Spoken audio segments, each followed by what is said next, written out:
Everyone told me I was crazy for trying to use my life insurance policy to buy real estate, and that one crazy decision will keep over $2 million permanently in my wealth plan over my lifetime.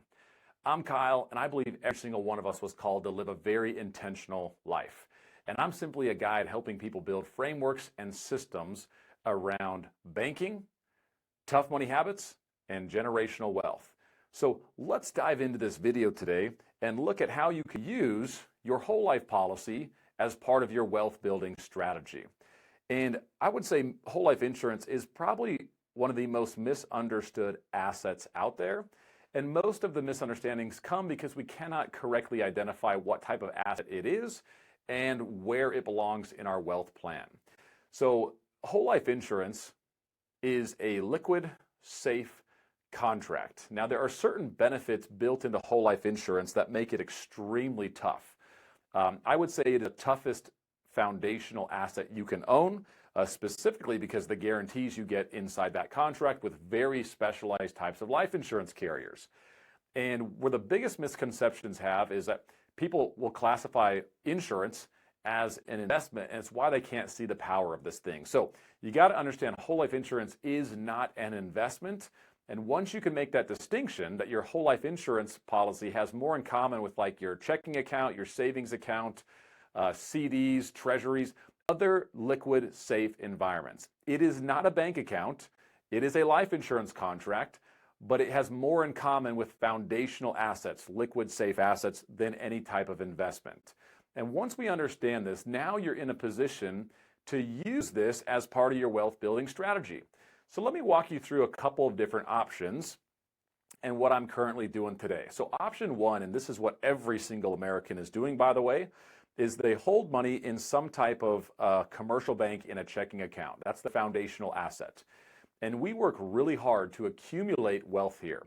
And we're working hard, we're saving up money. Let's assume you get $50,000 saved up. And now we want to go invest those dollars. So we deplete that account to zero. We transfer it from the hold category out into the investment. Now, depending on what your investment criteria is, what you know and understand, that should dictate what you're investing in. I like looking at cash flow producing assets because I need income to fund my ideal life. I want to travel more now with my kids. I want to spend more money with my wife while we're young and we're in the best health possibly that we'll be in at this point in our life. Life is not going to wait for us, so I need income, and that means my investment criteria has to support that. And so if we're going to go buy something like a piece of real estate, the idea of investing is if you go and invest, you want new money to come back with additional money. That's the whole purpose of investing. Now, what's happening here when you invest? You're separating the control of your money in the hold category. You're sending it out into the world with an expectation that new money returns back to your balance sheet. And if you can do this well enough, you'll have cash flow and passive income coming in. And then what do? We build back up this bank account and we deplete it down again to go buy another asset, and we repeat this process. And what a lot of people don't realize is they're focused so much on getting the investment side of their wealth really dialed in that that green box, the hold category, there's little to no thoughts, frameworks, or systems on how to make that part of your wealth plan as efficient as possible. Now, let's jump a little bit further and say, well, what if we add one more step to this? What if in option two, we used a whole life insurance policy and a bank account? So this is literally what I'm doing to acquire investments now after owning whole life insurance for well over a decade. So I'll take a portion of the money that's sitting at the bank, giving me little to no benefit, and I'm going to stick it into a life insurance contract with a strong mutually owned insurance company. Now, just by doing this, I'm going to get this benefit of constant compounding. I'm in more of a wealth creator mindset now. All of the dollars that flow to my whole life insurance contract are permanently mine. I will earn interest on them every single year for the rest of my life. And I also get these 8 benefits that I will be constantly referring to throughout my YouTube video series. Whole life insurance is the toughest foundational asset you can own because it's the only asset with those 8 benefits built into it permanently. Now, once you understand this, how would we use this to go make an investment? So let's go back in time. I'm 37 right now. 7 years ago, my wife and I bought a piece of real estate. It was a primary residence. So 30-year-old Kyle had been saving into whole life insurance for 5-6 years at that time. And we had $60,000 sitting in a whole life insurance contract in the form of what's called cash value. That's going to be similar to like how you'd recognize cash at a bank. It's just going to have a lot more value to it. And so we have $60,000 in this insurance contract. We find this single family home for $335,000. So that's my beautiful wife, Diane. Those are 2 of our kids. We now have 4 kids. And so we found this single family home. The down payment required was $17,000 to purchase this home. So I have 2 options.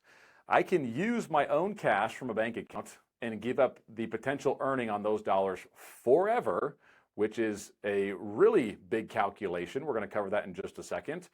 But what I did instead is I called up the insurance company, and you can use what's called this flexible loan option using your life insurance. Now, a lot of people have life insurance, but they do not know how to use life insurance, especially not as a wealth building tool. So I called up the insurance company and I borrowed $17,000 against my cash value. So my full $60,000 is earning interest inside that policy. And I borrow $17,000 from the insurance company. The interest rate to use that money was about 5%. So that $17,000 loan, which is completely private, it's unstructured, there's no repayment schedule, hits my bank account. We go and put this down payment on a home. And then 2.5 years later, we sold that home and made $200,000 off of it. Now, this was an event going on. This was during COVID. COVID was an event, and events will either rock people's worlds financially, or events will create the greatest opportunities to become wealthy. And the factor that determines whether you see events as opportunities or really tough situations is how tough is your money? Are you prepared for these events in life? And so when we sold that home and made $200,000, we paid down the line of credit to the home or the insurance carrier, and the additional cash flow went right back into a policy and some additional policies that we owned. So that additional $200,000 is now permanently in my wealth control forever, and I'm going to earn interest on that every day for the rest of my life. So very simple process. I'm just adding one extra step into my investment philosophy that allows me to permanently control any of the future cash flows in my world. And that's a banker's mindset. So let's look at the impact on my wealth plan. Option 1, if I was just to use a commercial bank account. In 2020, we make the asset purchase of $335,000. The down payment needed was $17,000. If that was just sitting in a checking account earning 0.01% and I moved it out to go buy the home, that $17,000 is now gone forever. There's a permanent wealth transfer away. And if I could have earned around 4% interest on that money, had I had not made that decision, I could have kept $179,000 of what's called interest cost on my side. That's also called opportunity cost. So what I did instead is I put $17,000 into an insurance policy I already owned. So that down payment of $17,000 went into an insurance policy, and I'm going to earn close to 4% net. That's net of any taxes long term. So now that means I'm going to earn about $179,000 on that money by age 90 for me. So I automatically keep $179,000 on my side of the equation. Now, once the $17,000 extra was in the policy, I did borrow against it, and I did pay 5% for like 2.5 years, which the total interest I paid to the insurance company to use their money to buy this home was about $2,000. So let's not forget that. I want to compare this as fairly as we can.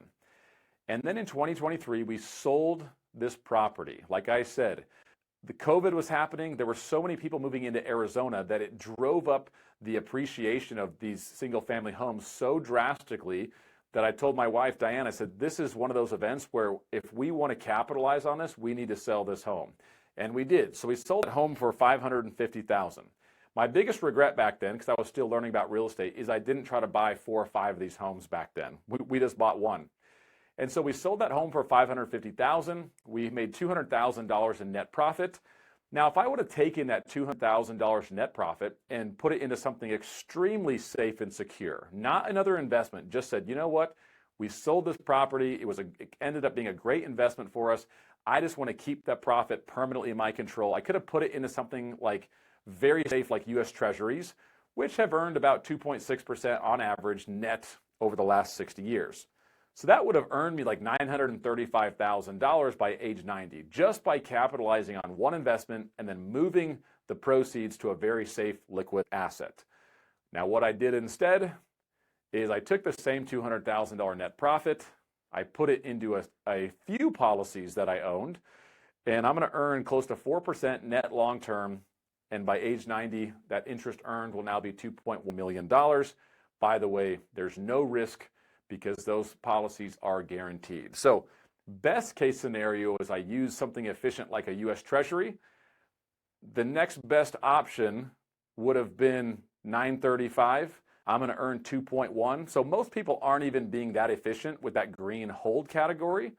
And so this was minimum a $1.3 million increase to my wealth plan, assuming other people are behaving like this with their money, which most people are not. Like I said, a lot of people have all of the criteria for how their investment criteria is. Very few people have frameworks and systems to be as efficient as possible in their hold category. Now, with this wealth that will be permanently kept in my family, now part of the stewardship comes into play. How am I maintaining the control of that money and using it to not only bless my family's lives, but bless the lives of other people that I'm coming across? I believe in creating abundance in all areas of life, with the spiritual component of life being the most important. And part of that is how can we give and serve those around us? So what I'd say is stewardship is the path. So always choose truth over trends, education over products, and people over profit.